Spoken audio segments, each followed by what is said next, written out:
Hello friends, welcome to Nagvini Achar's Kitchen. Welcome to Daily Vlogs. ಮೊಸರು ಗಟ್ಟಿಯಾಗಿ ಬರಬೇಕು, creamy ಆಗಿರಬೇಕು, ತಿನ್ನೋದಕ್ಕೆ ಟೇಸ್ಟಿ ಆಗಿರಬೇಕು. ಸೊ ಈ ಥರ ಮೊಸರನ್ನು ನಾವು ಮನೆಯಲ್ಲೇ ಎಪ್ಪಾಕೋಬೋದು ಆರಾಮಾಗಿ. ನಿನ್ನೆ ವಿಡಿಯೋದಲ್ಲಿ ಮೊಸರು ಹೇಗೆ ಎಪ್ಪಾಕ್ತೀನಿ ಅನ್ನೋದನ್ನ ಶೇರ್ ಮಾಡಿದ್ದೆ. ಹಾಲನ್ನು ಕಾಯಿಸೋವಾಗ ನೀರು ಸ್ವಲ್ಪನೂ ಹಾಕದೇನೆ ಗಟ್ಟಿಯಾಗಿಯೇ ಕಾಯಿಸ್ಕೋಬೇಕು. ಆಮೇಲೆ ಅದನ್ನು ಪೂರ್ತಿಯಾಗಿ ತಣ್ಣಕ್ಕಾಗೋದಕ್ಕೂ ಬಿಡಬಾರ್ದು, ಇಲ್ಲ ತುಂಬ ಬಿಸಿಯಾಗೂ ಇರಬಾರ್ದು. ಕಿರು ಬೆರಳು ಇಟ್ಟಾಗ ಸ್ವಲ್ಪ ಬಿಸಿ ತಾಗ್ತಾ ಇರಬೇಕು. ಅಂಥ ಟೈಮಲ್ಲಿ ನಾವು 1-2 ಸ್ಪೂನಷ್ಟು ಮೊಸರನ್ನು ಸೇರಿಸ್ಬಿಟ್ಟು ಬೆಚ್ಚಗಿರುವಂಥ ಜಾಗದಲ್ಲಿ ಇಡಬೇಕಾಗುತ್ತೆ. ನಾನು ನಿನ್ನೆ ನಿಮಗೆ ತೋರಿಸಿದ್ದೆ ಓವನ್ನಲ್ಲಿ ಇಟ್ಟಿದ್ದೆ ಅಂತ. ಸೊ ಮೊಸರು ಚೆನ್ನಾಗಿ ಎಪ್ಪಾಗಿದೆ, ತೋರಿಸ್ತೀನಿ ಬನ್ನಿ. ರಾತ್ರಿ ಎಪ್ಪಾಕಿ ಇಟ್ಟರೆ ಬೆಳಗ್ಗೆ ಅಷ್ಟೊತ್ತಿಗೆ ಮೊಸರು ರೆಡಿ ಆಗುತ್ತೆ. ಬೇಸಿಗೆ ಕಾಲದಲ್ಲಿ ಬೇಗನೆ ಆಗುತ್ತೆ, ಚಳಿಗಾಲದಲ್ಲಿ ಒಂದು ಸ್ವಲ್ಪ ಟೈಮ್ ಹಿಡಿಸುತ್ತೆ. ಮೊಸರು ಎಪ್ಪಾದ್ಮೇಲೆ ಮತ್ತೆ ಅದನ್ನು ನಾವು ಫ್ರಿಜ್ನಲ್ಲಿ ಸ್ಟೋರ್ ಮಾಡಿ ಇಟ್ಟರೆ ಕೇಕ್ ಥರ ಬರುತ್ತೆ. ನಾನು ಡೈರೆಕ್ಟಾಗಿ ಓವನಿಂದ ಹೊರಗೆ ತೆಗೆದು ನಿಮಗೆ ತೋರಿಸ್ತಾ ಇದ್ದೀನಿ. ನೋಡಿ ಎಷ್ಟು ಗಟ್ಟಿಯಾಗಿ ಕೇಕ್ ಥರ ಬಂದಿದೆ ಅಲ್ವಾ. ಇವಾಗ ಇದನ್ನು ನಾನು ಫ್ರಿಜ್ನಲ್ಲಿ ಸ್ಟೋರ್ ಮಾಡ್ಕೋತೀನಿ. ಇನ್ನೂ ಗಟ್ಟಿಯಾಗಿ ತುಂಬ ಚೆನ್ನಾಗಿರುತ್ತೆ. ಓವನ್ ಇಲ್ಲದೆ ಇರೋರು ನೀವು ಹಾಟ್ ಬಾಕ್ಸ್ನಲ್ಲಿ ಕೂಡ ಎಪ್ಪಾಕ್ಬಿಟ್ಟು ಮುಚ್ಚಳ ಮುಚ್ಚಿ ಇಟ್ಬಿಟ್ರೆ ತುಂಬ ಚೆನ್ನಾಗಿ ಬೇಗನೆ ಎಪ್ಪಾಗುತ್ತೆ. ಇವಾಗ ಚಳಿಗಾಲ ಆಗಿರೋದ್ರಿಂದ ಈ ಥರ ಟಿಪ್ಸ್ಗಳೆಲ್ಲ ನಾವು ಫಾಲೋ ಮಾಡಬೇಕು. ಸೊ ಈ ಟಿಪ್ಪನ್ನು ಖಂಡಿತವಾಗಿಯೂ ನೀವೊಂದ್ಸಲ ಫಾಲೋ ಮಾಡಿ ನೋಡಿ. ಮಧ್ಯಾಹ್ನ ಲಂಚ್ಗೆ ಸಾಮೆ ರೈಸಲ್ಲಿ ಕರ್ಡ್ ರೈಸ್ ಮಾಡ್ತಾ ಇದ್ದೀನಿ. ತುಂಬ ಟೇಸ್ಟಿಯಾಗಿರುತ್ತೆ, ಹಾಗೆ ಹೆಲ್ತಿ ಕೂಡ. ನಾನು ಇತ್ತೀಚಿನ ದಿನಗಳಲ್ಲಿ ಹೆಚ್ಚಾಗಿ ಮಿಲೆಟ್ಸನ್ನು ಬಳಸ್ಕೊಂಡು ನಮ್ಮ ಲಂಚ್ ಆಗಲಿ ಅಥವಾ ಡಿನ್ನರನ್ನು ಪ್ರಿಪೇರ್ ಮಾಡ್ಕೋತೀನಿ. ಅರ್ಧ ಕಪ್ಪಷ್ಟು ಸಾಮೆ ರೈಸ್ ತೊಗೊಂಡಿದ್ದೀನಿ. ಇದನ್ನು 2-3 ಸಲ ಚೆನ್ನಾಗಿ ವಾಶ್ ಮಾಡಿಕೊಂಡು ಮತ್ತೆ ನೀರು ಹಾಕಿ ನೆನೆಯೋದಕ್ಕೆ ಬಿಟ್ಬಿಡ್ತೀನಿ. ಅಟ್ಲೀಸ್ಟ್ 4 to 5 hours ಆದರೂ ನೆನೆಯೋದಕ್ಕೆ ಬಿಡಬೇಕಾಗುತ್ತೆ. ನಾನು ಇದನ್ನು ಬೆಳಗ್ಗೆನೇ ನೆನೆ ಹಾಕಿದ್ದೀನಿ. ಸೊ ಮಧ್ಯಾಹ್ನ ಲಂಚ್ ಅಷ್ಟೊತ್ತಿಗೆ ರೆಡಿ ಆಗುತ್ತೆ. ಸೊ ಜೊತೆಗೆ ಪೊಂಗಲ್ ಕೂಡ ಮಾಡಿದ್ದೀನಿ. ಹೆಸರುಬೇಳೆ ಮತ್ತು ಮಾಮೂಲಿ ರೆಗ್ಯುಲರ್ ವೈಟ್ ರೈಸ್ ಹಾಕ್ಬಿಟ್ಟು ಪೊಂಗಲನ್ನು ಮಾಡಿದ್ದೀನಿ. ಸಾಮೆ ರೈಸ್ 4-5 ಗಂಟೆಗಳ ಕಾಲ ಚೆನ್ನಾಗಿ ನೆಂದಿದೆ. ಅದನ್ನು ಪ್ರೆಷರ್ ಕುಕ್ಕರ್ಗೆ ಹಾಕ್ಕೊಂಡಿದ್ದೀನಿ. 1 ಕಪ್ಪಷ್ಟು ಸಾಮೆ ರೈಸ್ಗೆ 3ರಷ್ಟು ನೀರನ್ನು ಸೇರಿಸ್ಬೇಕು. ನೀವು ಯಾವುದೇ ಕಪ್ ಅಥವಾ ಲೋಟದಲ್ಲಿ ತಗೊಂಡ್ರೆ 1:3 ನೀರನ್ನು ಹಾಕಿ ಸ್ವಲ್ಪ ಸಾಲ್ಟ್ ಸೇರಿಸಿ ಲಿಡ್ಡನ್ನು ಕವರ್ ಮಾಡಿಕೊಂಡು ಸುಮಾರು 2-3 ವಿಸಿಲ್ ತಗೊತೀನಿ. ಇದು ಕರ್ಡ್ ರೈಸ್ ಆಗಿರೋದ್ರಿಂದ ಸ್ವಲ್ಪ ನುಣ್ಣಕ್ಕೆ ಚೆನ್ನಾಗಿ ಬೆಂದರೆ ಟೇಸ್ಟಿಯಾಗಿರುತ್ತೆ. ಒಂದು ಕಡೆ ನಮ್ಮ ಲಂಚ್ಗೋಸ್ಕರ ರೆಸಿಪೀಸ್ನ ತಯಾರಿ ಮಾಡ್ತಾ ಇದ್ದೀನಿ. ಇನ್ನೊಂದು ಕಡೆ ನಮ್ಮ ರೆಸಿಪಿ ಚಾನಲ್ಗೋಸ್ಕರ ರೆಸಿಪಿ ವಿಡಿಯೋ ಶೂಟ್ ಕೂಡ ಮಾಡ್ಕೊತಾ ಇದ್ದೀನಿ. ಇದು ಸೋಯಾ ಕಟ್ಲೆಟ್ಸ್, ಸೋಯಾ ಚಂಕ್ಸ್ ಇರುತ್ತಲ್ವ, ಅದರಲ್ಲಿ ಮಾಡಿರುವಂಥ ಕಟ್ಲೆಟ್ಸ್. ಇದು ತುಂಬಾ ಟೇಸ್ಟಿಯಾಗಿರುತ್ತೆ, ಜೊತೆಗೆ ಹೆಲ್ತಿ ಅಂತ ಹೇಳ್ತೀನಿ. ಯಾಕೆ ಅಂತ ಹೇಳಿದ್ರೆ ಇದರಲ್ಲಿ ಸೋಯಾ ಚಂಕ್ಸನ್ನು ಬಳಸ್ಕೊಂಡು ಮಾಡಿದ್ದೀನಿ. ಸೋಯಾ ಚಂಕ್ಸಲ್ಲಿ ಪ್ರೋಟೀನ್ಸ್ ತುಂಬಾ ಹೆಚ್ಚಾಗಿರುತ್ತೆ. ಹಾಗಾಗಿ ಯಾರು ಪ್ಯೂರ್ ವೆಜಿಟೇರಿಯನ್ಸ್ ಇರ್ತಾರೋ ಖಂಡಿತವಾಗಿಯೂ ಈ ಥರ ಸೋಯಾ ಚಂಕ್ಸಲ್ಲಿ ರೆಸಿಪಿಗಳನ್ನು ಮಾಡಿ ಮಕ್ಕಳಿಗೆ ಆಗಲಿ ಅಥವಾ ದೊಡ್ಡವ್ರು ಕೊಟ್ಟರು ತುಂಬಾ ಹೆಲ್ತಿ ಅಂತ ಹೇಳ್ಬೋದು. ಸೊ ಪ್ರೋಟೀನ್ ರಿಚ್ ಕಟ್ಲೆಟ್ ಅಂತ ಹೇಳ್ತೀನಿ ಇದನ್ನು. ಈಗ ಕಾರ್ತಿಕ್ ಮಾಸ ನಡೀತಾ ಇರೋದ್ರಿಂದ ನಾವೆಲ್ಲರೂ ಹೆಚ್ಚಾಗಿ ವೆಜ್ಗೆ ಪ್ರಿಫರ್ ಮಾಡ್ತೀವಿ. ಇಂಥ ಟೈಮ್ನಲ್ಲಿ ಈ ಥರ ರೆಸಿಪೀಸ್ನ ಟ್ರೈ ಮಾಡ್ಬೋದು. ಖಂಡಿತವಾಗಿಯೂ ಮಕ್ಕಳಿಗೆ ತುಂಬಾ ಇಷ್ಟ ಆಗುತ್ತೆ. ಒಂದ್ಸಲ ಈ ರೆಸಿಪಿನ ನೀವೆಲ್ಲರೂ ಟ್ರೈ ಮಾಡ್ಬೋದು. ಈ ರೆಸಿಪಿ ವಿಡಿಯೋನ ನಾನು ನಾಗವೇಣಿ ಆಚಾರ್ಸ್ ರೆಸಿಪಿ ಚಾನಲ್ನಲ್ಲಿ ಹಾಕಿದ್ದೀನಿ. ಈ ವಿಡಿಯೋವಿನ ಲಿಂಕನ್ನು ಕೆಳಗೆ ಕಮೆಂಟ್ ಬಾಕ್ಸ್ನಲ್ಲಿ ಪಿನ್ ಮಾಡಿರ್ತೀನಿ, ಒಂದ್ಸಲ ಚೆಕ್ ಮಾಡಿ. ಸಾಮೆ ರೈಸ್ ಚೆನ್ನಾಗಿ ಬೆಂದಿದೆ. ಒಂದು ಪಾತ್ರೆ ಅಥವಾ ಬೌಲ್ಗೆ ಟ್ರಾನ್ಸ್ಫರ್ ಮಾಡ್ಕೊತಾ ಇದ್ದೀನಿ. ನೋಡಿ ಎಷ್ಟು ಚೆನ್ನಾಗಿ ಬೆಂದಿದೆ ಅಲ್ವಾ. ಸೊ 1:3 ನೀರು ಕರೆಕ್ಟಾಗಿ ಆಗಿದೆ. ಈ ಕಡೆ ಮೊಸರನ್ನಕ್ಕೆ ಒಗ್ಗರಣೆ ಹಾಕ್ತಾ ಇದ್ದೀನಿ. 1-2 ಸ್ಪೂನಷ್ಟು ಎಣ್ಣೆ ಹಾಕ್ಕೊಳ್ಳಿ. ಅರ್ಧ ಸ್ಪೂನಷ್ಟು ಸಾಸಿವೆ, ಕಡಲೆಬೇಳೆ, ಉದ್ದಿನಬೇಳೆ ಎರಡೂ ಅರ್ಧ ಸ್ಪೂನಷ್ಟು ಹಾಕ್ಕೊಳ್ಳೋಣ. ಕಡಲೆಬೇಳೆ ಮತ್ತು ಉದ್ದಿನಬೇಳೆ ಫ್ರೈ ಆದಮೇಲೆ ಮುಂದಿನ ಪದಾರ್ಥಗಳನ್ನು ಹಾಕ್ಕೋಬೇಕು. ಆದಷ್ಟು ಈ ಒಗ್ಗರಣೆನ ಸಿಮ್ ಫ್ಲೇಮ್ನಲ್ಲಿ ಮಾಡಿಕೊಂಡ್ರೆ ಒಳ್ಳೆಯದು. ಈಗ ಹಸಿಮೆಣಸಿನ್ಕಾಯಿ 1-2 ಸಣ್ಣದಾಗಿ ಕಟ್ ಮಾಡಿ ಹಾಕಿದ್ದೀನಿ. ಹಾಗೆಯೇ ಶುಂಠಿ ತುರಿದಿರೋಂಥದ್ದು ಸುಮಾರು 1 ಸ್ಪೂನಷ್ಟಿದೆ, ಅದನ್ನು ಕೂಡ ಹಾಕ್ತಾ ಇದ್ದೀನಿ. ಶುಂಠಿ ಹಾಕಿದ್ಮೇಲೆ ಸ್ವಲ್ಪ ಕರಿಬೇವು ಹಾಕಿ 1-2 ಸೆಕೆಂಡ್ ಇದನ್ನು ಫ್ರೈ ಮಾಡಿಕೊಂಡು ಸ್ಟವನ್ನು ಆಫ್ ಮಾಡ್ಕೊಳ್ಳೋಣ. ನೋಡಿ ಈಗ ಸ್ಟವನ್ನು ಆಫ್ ಮಾಡ್ಕೊಂಡಿದ್ದೀನಿ. ಈ ಪಾತ್ರೆ ಬಿಸಿ ಏನಿದೆ ಅದರಲ್ಲೇ ಇದೊಂದು ಸ್ವಲ್ಪ ಫ್ರೈ ಆದರೆ ಸಾಕು. ಈ ರೀತಿ ಮಿಕ್ಸ್ ಮಾಡ್ಕೊಳ್ತಾ ಇರೋಣ. ಈ ಕಡೆ ಸಾಮೆ ರೈಸ್ ನೋಡಿ ಚೆನ್ನಾಗಿ ಕೂಲ್ ಆಗಿದೆ. ಈಗ ಇದಕ್ಕೆ ಮೊಸರನ್ನ ಆ್ಯಡ್ ಮಾಡ್ಕೊತಾ ಇದ್ದೀನಿ. ಸುಮಾರು 1 ಗ್ಲಾಸಷ್ಟು ಗಟ್ಟಿ ಮೊಸರನ್ನ ಸೇರಿಸ್ತಾ ಇದ್ದೀನಿ. ಜೊತೆಗೆ ಒಂದು ಅರ್ಧ ಗ್ಲಾಸಷ್ಟು ಹಾಲು ಕೂಡ ಹಾಕ್ತಾ ಇದ್ದೀನಿ. ಇದು ಲಂಚ್ ಬಾಕ್ಸ್ಗೆ ಏನಾದರೂ ನಾವು ಪ್ಯಾಕ್ ಮಾಡ್ತಿದ್ದೀವಿ ಅಂತ ಹೇಳಿದ್ರೆ ಖಂಡಿತವಾಗಿಯೂ ಹಾಲನ್ನು ಸೇರಿಸಿ ಮಿಕ್ಸ್ ಮಾಡ್ಕೊಳ್ಳಿ, ಬೇಗನೆ ಹುಳಿ ಆಗೋದಿಲ್ಲ. ಈ ಮೊಸರನ್ನ ನೀವು ಬೆಳಗ್ಗೆ ಮಾಡಿಟ್ರೆ ರಾತ್ರಿವರೆಗೂ ಹಾಗೇನೆ ತೆಳುವಾಗಿನೇ ಇರುತ್ತೆ, ಯಾವುದೇ ಕಾರಣಕ್ಕೂ ಗಟ್ಟಿ ಆಗೋದಿಲ್ಲ. ಸೊ ಒಂದ್ಸಲ ನೀವು ಇದನ್ನು ಟ್ರೈ ಮಾಡ್ಬೋದು, ಲಂಚ್ ಬಾಕ್ಸ್ಗೆ ಆರಾಮಾಗಿ ಮಾಡ್ಕೋಬೋದು. ತುಂಬಾ ಹೆಲ್ತಿ ರೆಸಿಪಿ ಅಂತ ಹೇಳ್ತೀನಿ. ಈಗ ಇದ್ರ ಜೊತೆಗೆ ಒಗ್ಗರಣೆಯನ್ನು ಸೇರಿಸ್ತಾ ಇದ್ದೀನಿ. ಫ್ರೆಂಡ್ಸ್, ನೀವು ವೇಟ್ ಲಾಸ್ ಮಾಡ್ಕೋಬೇಕು ಅಥವಾ ವೇಟ್ ಮ್ಯಾನೇಜ್ ಮಾಡ್ಕೋಬೇಕು ಅಂತ ಹೇಳಿದ್ರೆ ಈ ಥರ ಹೆಚ್ಚಾಗಿ ನಾವು ಮಿಲೆಟ್ಸಲ್ಲಿ ರೆಸಿಪಿಗಳನ್ನು ಟ್ರೈ ಮಾಡ್ಬೋದು. ಅದರಲ್ಲಿ ಈ ಸಾಮೆ ರೈಸ್ನ ಕರ್ಡ್ ರೈಸ್ ಒಂದ್ಸಲ ಟ್ರೈ ಮಾಡಿ, ಖಂಡಿತವಾಗಿಯೂ ನಿಮಗೆ ಇಷ್ಟ ಆಗುತ್ತೆ. ಒಂದು ದಿನದಲ್ಲಿ ನಾವು 3 ಟೈಮ್ಸ್ ಊಟ ಮಾಡ್ತೀವಿ ಅಂತ ಹೇಳಿದ್ರೆ ಆ 3 ಟೈಮ್ಸಲ್ಲಿ ಅಟ್ಲೀಸ್ಟ್ ಒಂದು ಸರಿ ಆದರೂ ನಾವು ಈ ಥರ ಮಿಲೆಟ್ಸ್ ರೆಸಿಪಿಯನ್ನು ಸೇವಿಸಬೇಕಾಗುತ್ತೆ. ಈ ಥರ ಮಾಡೋದ್ರಿಂದ ನಮ್ಮ ವೇಟನ್ನು ಮ್ಯಾನೇಜ್ ಮಾಡ್ಕೋಬೋದು ಆರಾಮಾಗಿ. ಫ್ರೆಂಡ್ಸ್, ನಿಮಗೆ ಮಿಲೆಟ್ಸ್ನಲ್ಲಿ ಇನ್ನೂ ಹೆಚ್ಚು ರೆಸಿಪೀಸ್ ಬೇಕು ಅಂದರೆ ಕಮೆಂಟ್ ಬಾಕ್ಸ್ನಲ್ಲಿ ಕಮೆಂಟ್ ಮಾಡ್ಬೋದು. ಸೊ ಇವತ್ತಿನ ನನ್ನ ಲಂಚ್ ಏನು ಅಂತ ಹೇಳಿದ್ರೆ ಸಾಮೆ ರೈಸಲ್ಲಿ ಕರ್ಡ್ ರೈಸ್ ಜೊತೆಗೆ ಸೋಯಾ ಕಟ್ಲೆಟ್ಸನ್ನು ತಗೊಂಡಿದ್ದೀನಿ. ಸೋಯಾ ಕಟ್ಲೆಟ್ಸ್ ಇಲ್ಲಿ ನಾನು 3ರಿಂದ 4 ತಗೋಬೋದು, ಆರಾಮಾಗಿ ತಿನ್ಬೋದು, ವೇಟ್ ಲಾಸ್ ಮಾಡೋರು ಅಥವಾ ವೇಟ್ ಮ್ಯಾನೇಜ್ಮೆಂಟ್ ಮಾಡೋರು. ಸೋಯಾ ಕಟ್ಲೆಟ್ಸಲ್ಲಿ ಬರೀ ಪ್ರೋಟೀನ್ಸ್ ಇರೋದ್ರಿಂದ ಆರಾಮಾಗಿ ನಾವು ತಿನ್ಬೋದು. ಇವತ್ತು ಮಂಗಳವಾರ, ಸಂಕಷ್ಟ ಚತುರ್ಥಿ ದಿನ. ಹಾಗಾಗಿ ಬೆಳಗ್ಗೆನೆ ಕಡಲೆಕಾಳನ್ನು ನೆನೆಸಿ ಇಟ್ಟಿದ್ದೀನಿ. ಸಂಜೆ ಪೂಜೆಗೆ ಪ್ರಸಾದ ಮಾಡಬೇಕಾಗಿದೆ. ಹಾಗಾಗಿ ನೆನೆಸಿಟ್ಟಿರುವಂಥ ಕಡಲೆಕಾಳನ್ನು ಪ್ರೆಷರ್ ಕುಕ್ಕರ್ಗೆ ಸೇರಿಸ್ಕೊತಾ ಇದ್ದೀನಿ. ಕಾಳು ಮುಳುಗೋ ಅಷ್ಟು ನೀರನ್ನು ಹಾಕ್ಕೊಂಡು ಸ್ವಲ್ಪ ಉಪ್ಪು ಹಾಕಿ ಪ್ರೆಷರ್ ಕುಕ್ಕರ್ನ ಲಿಡ್ಡನ್ನು ಕವರ್ ಮಾಡಿ 2ರಿಂದ 3 ವಿಸಲನ್ನು ತಗೊತೀನಿ. ಈ ಕಡೆ ಪ್ರೆಷರ್ ಕುಕ್ಕರ್ ಇಟ್ಟಿದ್ದೀನಿ ಸ್ಟವ್ ಮೇಲೆ. ಅಷ್ಟರಲ್ಲಿ ಮೇಲೆ ಹೂಗಳನ್ನು ಕಿತ್ಕೊಂಡು ಬರೋಣ ಅಂತ ಮೇಲೆ ಬಂದಿದ್ದೀನಿ. ಈಗ ಆಲ್ಮೋಸ್ಟ್ ಸಂಜೆ ಆಗಿಬಿಟ್ಟಿದೆ. ಇವತ್ತಿನ ಹೂಗಳನ್ನು ಕಿತ್ತು ಬೆಳಗ್ಗೆನೆ ದೇವ್ರ ಪೂಜೆ ಮಾಡಿದಾಗಿದೆ. ಸ್ವಲ್ಪ ವಿಳೆದೆಲೆ ಮತ್ತು ದಾಸವಾಳದ ಎಲೆ ಈ ಥರದ್ದು ಎಲೆಗಳೆಲ್ಲ ಬೇಕಾಗಿತ್ತು, ಗರಿಕೆ. ಸೊ ಇದನ್ನೆಲ್ಲ ಕಿತ್ಕೊಂಡು ಹೋಗೋಣ ಅಂತೇಳಿ ಮೇಲೆ ಟೆರೆಸ್ಗೆ ಬಂದಿದ್ದೀನಿ. ನೋಡಿ, ಇದು ರೆಡ್ ಕಲರ್ ಹೂ ಇದೆಯಲ್ವಾ, ಇದಕ್ಕೆ ಏನೋ ಹೆಸರು ಹೇಳ್ತಾರೆ. ಗಣೇಶನಿಗೆ ಈ ಹೂವು ತುಂಬಾ ಇಷ್ಟ.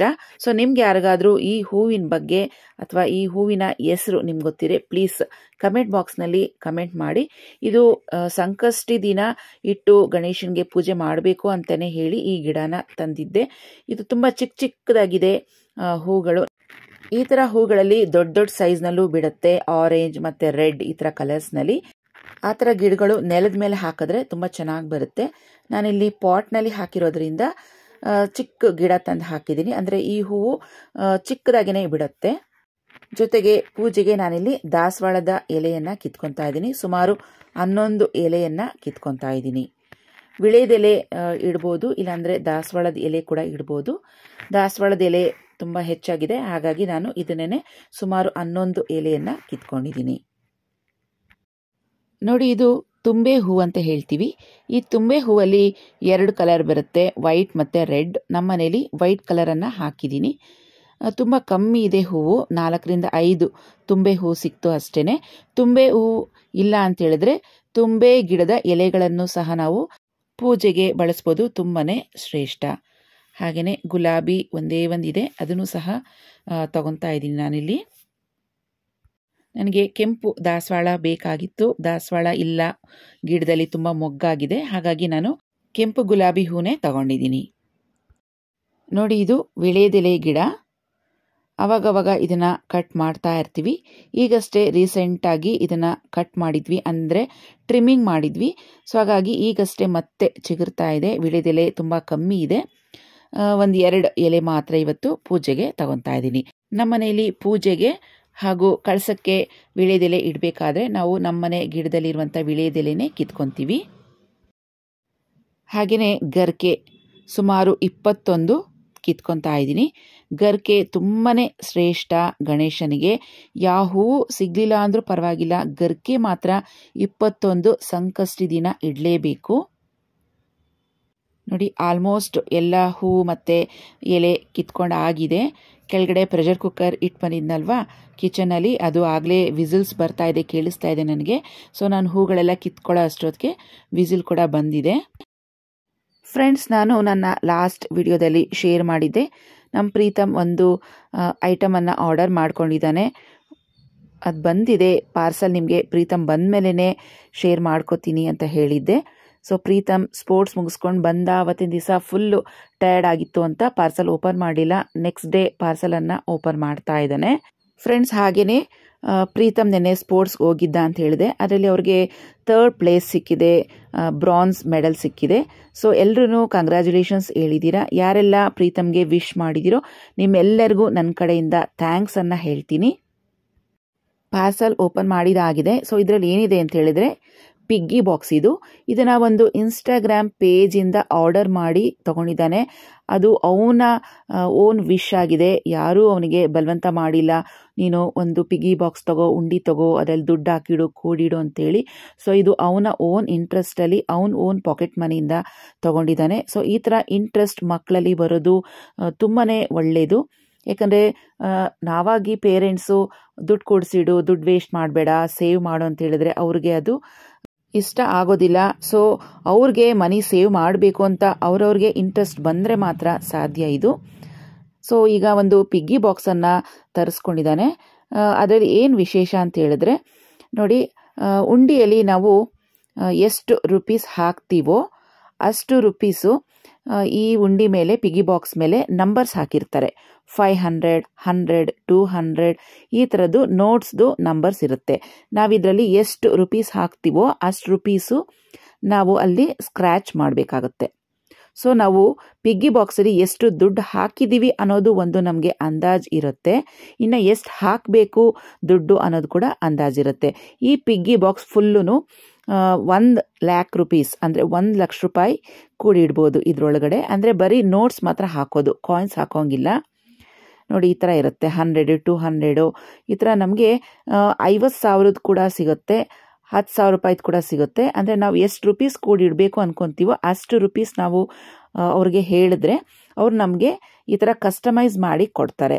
ನಮ್ಮ ಪ್ರೀತಮ್ 1,00,000 ರೂಪಾಯಿದು ಆರ್ಡರ್ ಮಾಡ್ಕೊಂಡಿದ್ದೇನೆ. ಹಾಗಾಗಿ ಅದ್ರ ಮೇಲೆ 1,00,000 ರೂಪಾಯಿದು ಮನಿ ಏನಿದೆ ನಂಬರ್ಸ್ ಅದನ್ನು ಪ್ರಿಂಟ್ ಮಾಡಿ ಕೊಟ್ಟಿದ್ದಾರೆ. ಮತ್ತು ಅವನ ಹೆಸರು ಕೂಡ ಪ್ರೀತಮ್ ಅಂತ ಪ್ರಿಂಟ್ ಮಾಡಿ ಕೊಟ್ಟಿದ್ದಾರೆ. ಫ್ರೆಂಡ್ಸ್, ಇದು ಯಾವುದೇ ಥರದ ಪ್ರಮೋಷನ್ ವಿಡಿಯೋ ಅಲ್ಲ. ನಮ್ಮ ಪ್ರೀತಮ್ ಅವನ ಓನ್ ಪಾಕೆಟ್ ಮನಿಯಿಂದ ಇದನ್ನು ಪರ್ಚೇಸ್ ಮಾಡ್ಕೊಂಡಿದ್ದಾನೆ. ಸೊ ಇದು ಒಂದು ಒಳ್ಳೆ ವಿಷಯ ಅನಿಸ್ತು. ಹಾಗಾಗಿ ನಿಮ್ಮೆಲ್ಲರ ಜೊತೆಗೆ ಶೇರ್ ಮಾಡ್ಕೋಬೇಕು ಅನಿಸ್ತು, ಶೇರ್ ಮಾಡ್ಕೊಂಡಿದ್ದೀನಿ. ನಿಮ್ಗೆ ಯಾರಿಗಾದ್ರೂ ಈ ಪಿಗ್ಗಿ ಬಾಕ್ಸ್ ಇಷ್ಟ ಆಗಿದ್ರೆ ಒಂದು ಲೈಕ್ ಕೊಡೋದನ್ನ ಮರಿಬೇಡಿ. ಫ್ರೆಂಡ್ಸ್, ಟೆರೆಸ್ನಲ್ಲಿ ವಿಳೆದೆಲೆ ಕಿತ್ಕೊಂಬರೋಣ ಅಂತ ಹೋಗಿದ್ದೆ. ವಿಳೆದೆಲೆ ಬಗ್ಗೆ 2 ಮನೆಮದ್ದು ನನಗೆ ನೆನಪಾಯಿತು. ಹಾಗಾಗಿ ಈ ಮನೆಮದ್ದು ಬಗ್ಗೆ ಒಂದು ವಿಡಿಯೋ ಮಾಡೋಣ ಅಂಥೇಳಿ ವಿಡಿಯೋ ರೆಕಾರ್ಡ್ ಮಾಡಿದ್ದೀನಿ. ಸೊ ಆ ಮನೆಮದ್ದಲ್ಲಿ ಏನು ಹೇಳಿದ್ದೀನಿ ಅಂತ ಇವಾಗ ಹಾಕ್ತೀನಿ ನೋಡಿ.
ಫ್ರೆಂಡ್ಸ್, ಸಂಜೆ ಸಂಕಷ್ಟ ಚತುರ್ಥಿ ಪೂಜೆ ನಾನು ಮತ್ತು ಪ್ರೀತು ಇಬ್ಬರೂ ಮಾಡಿದ್ವಿ. ತುಂಬ ಅಂದರೆ ತುಂಬ ಚೆನ್ನಾಗಿ ನಡೀತು ಪೂಜೆ. ಮನಸ್ಸಿಗೆ ತುಂಬಾ ಖುಷಿ ಆಯಿತು. ಸೊ ನಿಮಗೆ ಈ ಸಂಕಷ್ಟ ಚತುರ್ಥಿ ಪೂಜೆ ನೆಕ್ಸ್ಟ್ ವ್ಲಾಗಲ್ಲಿ ಬರುತ್ತೆ, ಮರೀದಿರ ನೋಡಿ. ಫ್ರೆಂಡ್ಸ್, ಇಲ್ಲಿಗೆ ಇವತ್ತಿನ ವಿಡಿಯೋ ಮುಗಿಸ್ತಾ ಇದ್ದೀನಿ. ಮತ್ತೆ ಭೇಟಿಯಾಗೋಣ ಮತ್ತೊಂದು ಸೂಪರ್ ಆಗಿರುವಂಥ ವಿಡಿಯೋ ಜೊತೆಗೆ. ಅಲ್ಲಿವರೆಗೂ ಟೇಕ್ ಕೇರ್. Bye friends. ನಮಸ್ತೆ.